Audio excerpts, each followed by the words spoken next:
کہ رسول اکرم صلی اللہ علیہ وسلم کے بعد اگر کوئی شخص دعویٰ کرتا ہے کہ میں نبی ہوں تو وہ جھوٹا ہے۔ سیدی امام فخر الدین آپ نے اس کو واضح کیا، آپ نے فرمایا کہ نبی کہتے ہی ایسے شخص کو ہیں جو جس کے پاس نبا ہو۔ عربی میں نبا کہتے ہیں خبر کو، نبا لانے والے کو کہتے ہیں کیا؟ نبی۔ اتنے بھی انبیاء رسول اکرم صلی اللہ علیہ وسلم سے قبل تھے، سیدنا آدم سے لے کے سیدنا عیسیٰ تک، ان تمام کے پاس ایک خبر تھی۔ وہ نبا کیا تھی؟ کہ ہمارے بعد ایک نبی آئیں گے جن کا نام ہوگا کیا؟ احمد، کیونکہ اس وقت رسول اکرم صلی اللہ علیہ وسلم کا نام احمد تھا، آپ روحانی عالم میں تھے۔ کیونکہ اللہ سبحانہ تعالیٰ نے قرآن کریم میں جب انبیاء کی روحوں کو تخلیق کیا تو ان انبیاء سے ایک میثاق لیا، جو قرآن میں جس کا ذکر ہے، وَإِذْ أَخَذَ اللَّهُ مِيثَاقَ النَّبِيِّينَ، کہ اے حبیب یاد کیجئے جب اللہ نے ان انبیاء سے ایک میثاق لیا تھا، لَمَا آتَيْتُكُم مِّن كِتَابٍ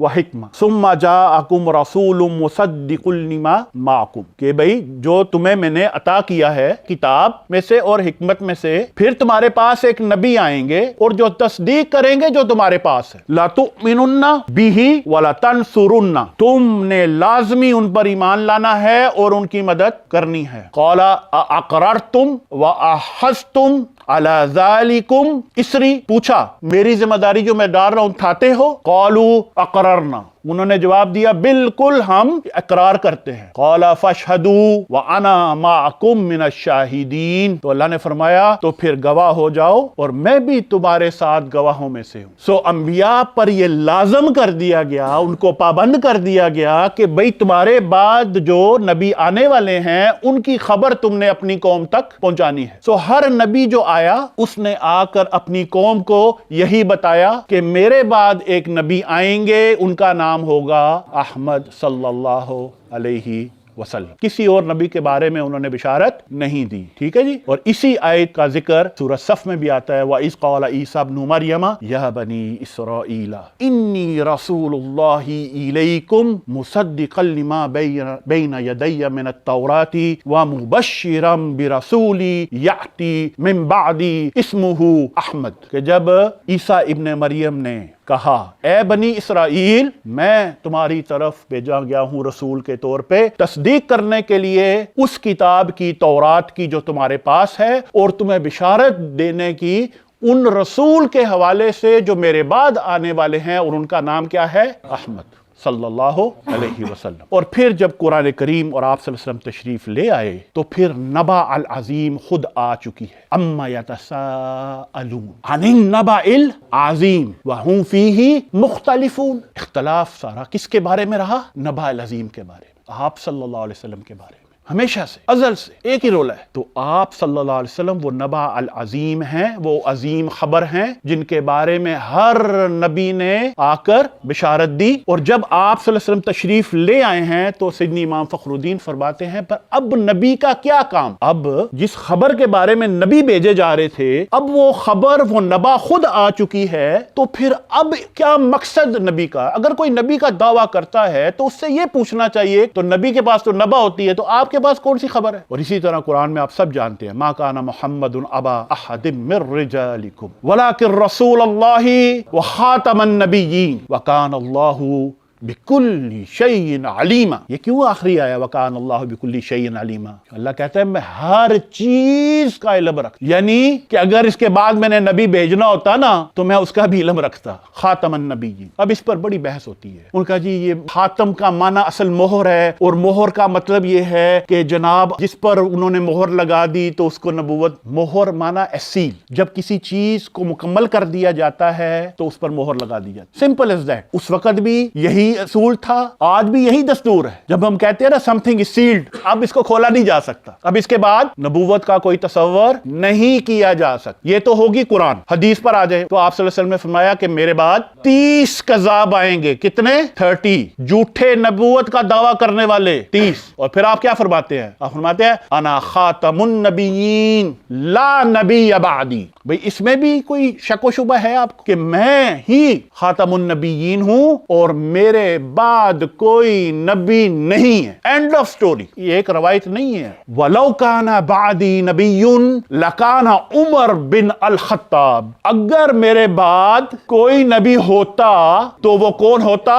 عمر بن الخطاب رضی اللہ عنہ۔ تو مجھے یہ بتائیں کیا کہ سیدنا عمر فاروق نے نبوت کا دعویٰ کیا تھا؟ تو بھئی اگر انہوں نے نہیں کیا تو پھر ان کے علاوہ کوئی کیسے کر سکتا ہے؟ پھر اس کی ایک دلیل پیش کی جاتی ہے۔ انہوں نے کہا جی دیکھیں نا، اصل میں حقیقت یہ ہے کہ دیکھیں سیدنا عیسیٰ علیہ السلام نے بھی تو آپ کہتے ہیں آنا ہے، اور وہ تو نبی ہیں، تو پھر آپ کہہ رہے ہیں کہ نبی بعد میں نہیں آ سکتا، تو پھر سیدنا عیسیٰ نے آنا ہے، تو پھر تو آپ کی دلیل جو ہے اس میں وزن نہیں ہے۔ سیدنا عیسیٰ علیہ السلام نے بے شک آنا ہے، لیکن حدیث کہتی ہے کہ عیسیٰ ابن مریم ان کا نزول ہوگا اور وہ تم میں سے ایک امام کے پیچھے نماز پڑھیں گے، اور پھر اس کی وضاحت فرما دی کہ جن کے پیچھے وہ نماز پڑھیں گے وہ ہوں گے سیدنا امام مہدی۔ اور جب نزول ہوگا، دو فرشتوں کے کندھوں پر ہاتھ رکھا ہوگا اور سیدنا عیسیٰ کا نزول ہوگا، تو جب نزول ہوگا تو اس وقت جماعت کھڑی ہونے لگے گی، تو سیدنا امام مہدی جو ہے وہ پیچھے ہو جائے گی۔ حدیث ہے، آپ صلی اللہ فرما رہے ہیں کہ آپ پیچھے ہوں گے اور آپ فرمائیں گے کہ آپ آ کے جماعت کروائیں سیدنا عیسیٰ کو۔ ظاہر ہے بھئی آپ نبی ہیں، اگر تو آپ فرمائیں گے میں نبی نہیں ہوں، میں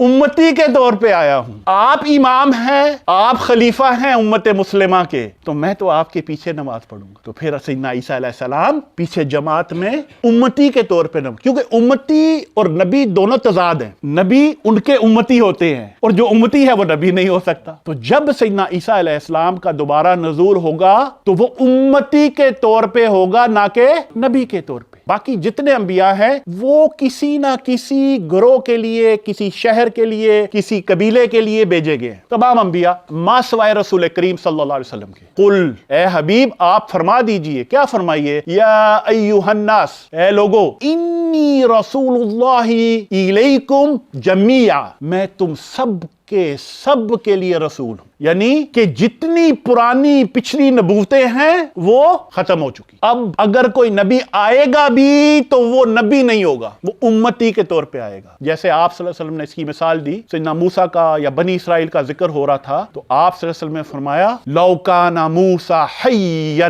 بین اظہرکم ما حل لہ الا ان یتبعنی، اگر موسیٰ تمہارے سامنے آج زندہ ہوتا تو اس کے پاس اور کوئی چارہ نہیں تھا ما سوائے کہ وہ میری اتباع، میرا امتی ہوتا۔ یہ تو ہو گیا قرآن اور حدیث، قرآن نے واضح کر دیا اس کو۔ قرآن کی ایک نہیں کئی آیتیں میں نے آپ کو پڑھ کے سنائی ہیں جس میں ختم نبوت کا واضح حکم موجود ہے۔ احادیث بھی میں نے آپ کو کئی سنا دی ہیں جس میں ختم نبوت کے بارے میں کوئی شک و شبہ نہیں رہ جاتا۔ اب جو تیسری چیز ہمارے پاس آتی ہے وہ ہے صحابہ کا رویہ۔ صحابہ اکرام کا رویہ کیا تھا؟ بھائی جان، یہ جو آپ کہتے ہیں نا، دیکھیں ہم سب جو ہیں انسان ہیں، اور دیکھیں نا سب کو حق حاصل ہے مذہبی آزادی کا، اور ہر بندہ جو ہے کر لے جو کرنا ہے۔ اچھا مجھے یہ بتا دیں کہ آپ کیا سیدنا ابو بکر صدیق رضی اللہ عنہ آپ ان سے بڑے ہو گئے ہیں؟ آپ کی سمجھ قانون کی ان سے زیادہ ہے؟ یا تو آپ یہ کہیں کیوں؟ کیونکہ سب سے پہلا نبوت کا دعویٰ کرنے والا شخص تھا مسیلمہ، اس کا نام تھا مسیلمہ بن حبیب، اور اس نے نبوت کا دعویٰ رسول اکرم صلی اللہ علیہ وسلم کے زمانے میں ہی کر دیا تھا، لیکن بغاوت نہیں کی تھی ابھی وہ بس ہڈن میں چل رہا تھا۔ خط لکھا اس نے رسول اکرم صلی اللہ علیہ وسلم کو، اور لکھتا ہے، کہتا ہے من المسیلمہ رسول اللہ الی محمد رسول اللہ، کہ مسیلمہ اللہ کے رسول کی طرف سے خط ہے کس کو؟ محمد رسول اللہ کو صلی اللہ علیہ وسلم۔ تو آپ صلی اللہ علیہ وسلم نے جواب لکھا، تو آپ نے لکھا من المحمد رسول اللہ الی مسیلمہ الکذاب، کہ محمد رسول اللہ کی طرف سے یہ پیغام ہے کس کو؟